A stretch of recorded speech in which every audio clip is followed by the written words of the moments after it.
கிறிஸ்தவர்களா இருந்து இப்படி செய்யலாமா? கிறிஸ்தவர்களா இருந்து இந்த தப்ப பண்ணலாமா? கிறிஸ்தவர்களை பார்க்காதீங்க. கிறிஸ்து இயேசு உங்களுக்குள்ள இருக்கிறாரா முதலாவது பாருங்க. இன்றைக்கு ஆண்டவராகிய இயேசு கிறிஸ்து கடைசி காலம், இம்முறை அடிமையாய் அல்ல, ராஜாதி ராஜாவாய் வரப்போகிறார். மனம் திரும்புங்கள். நீங்க யாராய் இருந்தாலும் சரி, இயேசு கிறிஸ்து வார்த்தை எனக்கு தெரியாது, அவர் வார்த்தை என்பது எனக்கு யாருமே சொல்லல என்று ஒருத்தரும் சொல்ல முடியாது.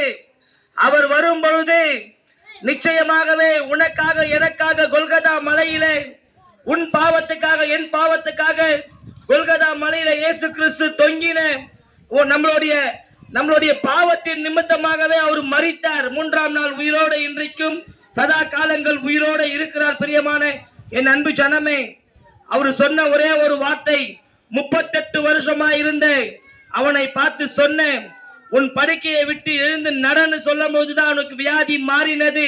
வீட்டுக்குள்ளேயே இருந்துகிட்டு ஆலயத்துக்கும் போகாம எந்த பிரச்சனையும் சமாளிக்க முடியாம வீட்டுக்குள்ளேயே இருந்துகிட்டு எனக்கு எல்லா காரியமும் எனக்கு நன்றாய் நடக்கும் என்று சொன்னால் நிச்சயமாகவே நடக்காது.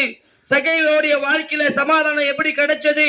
அவன் ஆண்டவரை பார்க்க மரத்து மேல ஏறினான். அதே போல 12 வருடமாய் அந்த சகோதரருடைய வாழ்க்கையில எப்படி சுகம் கிடைச்சது?